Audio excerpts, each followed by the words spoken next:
Hey, this is Dad, and this is a guide on guild membership for Ragnarok X. So, you start to play this game, the first thing you should probably do after you get situated is find a guild. And I'm going to go through that.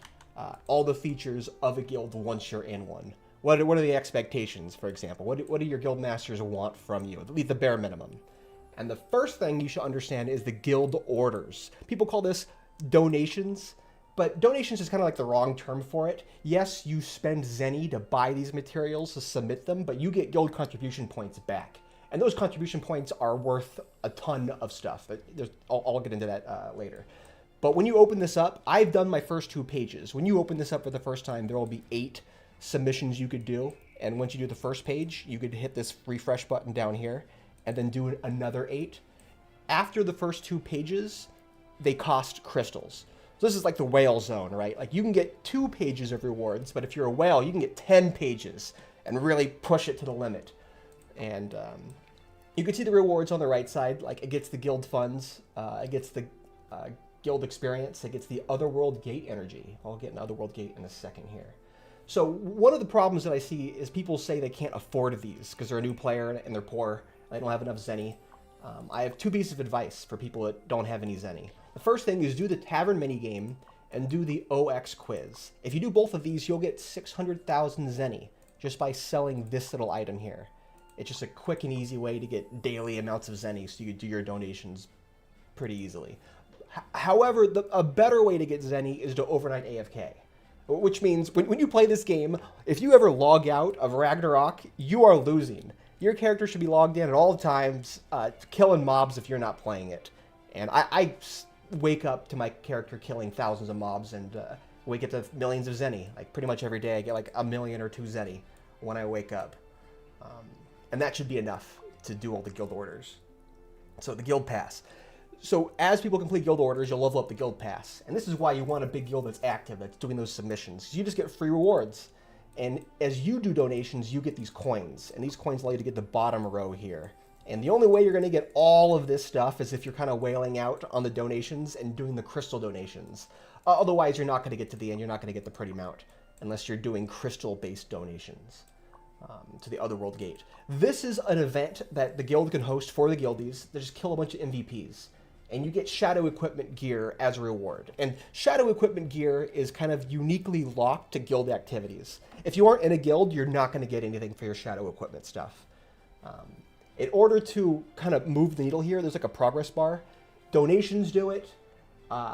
You could do clearing dungeons, spending your Odin, doing 500 Odin a day. You could also just clear MVPs and mini MVPs, and you'll get a little bit of energy for each kill.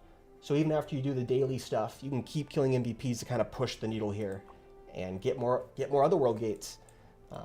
KVM. All right, so KVM is another way to get shadow equipment. This is the 5v5 guild battles. And you want to do this every time you can, at least 3 fights, 3 matches. You'll get rewards for that. The more you do, though, the more points you get. And if you get ranking, you get bonus points based off your ranking. Like my guild, we're rank 9, so you get 160 extra crates, extra loot for shadow equipment. It's great. So the guild warehouse, don't worry about this. This is where the guild master distributes those extra chests. Like if you rank, the guild master hands out that through this interface here. The guild blessing. This is one of the ways you could spend your guild contribution points. You just get stats. This is probably the biggest immediate thing you can get from your guild contribution is just straight up, I have 150 magic attack and 150 magic penetration. It's great. Some people say you should save your guild contribution points, though, for the guild store. And let's go there. The guild store. Here, for 540 apiece, you could buy some of the best PvP armor in the game.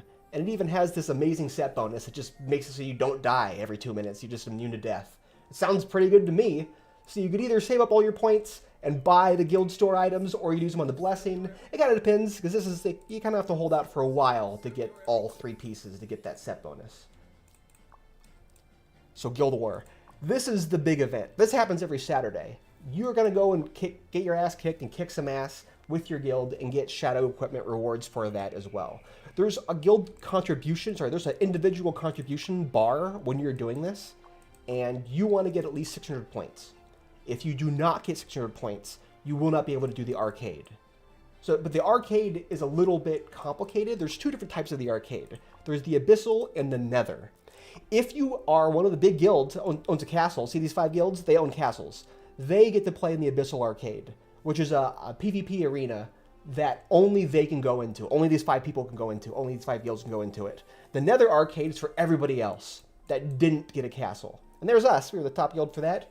So it's kind of like 2 walled gardens, which is kind of cool that if you're not in the castle guilds, you get to play with not the whales, which was a lot of fun. We did pretty well in that situation.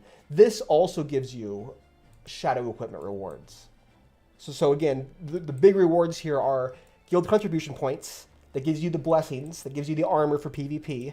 And then if you do Guild KVM, the Guild War, and the Abyssal Arcade, and the Otherworld Gate, you get shadow equipment materials.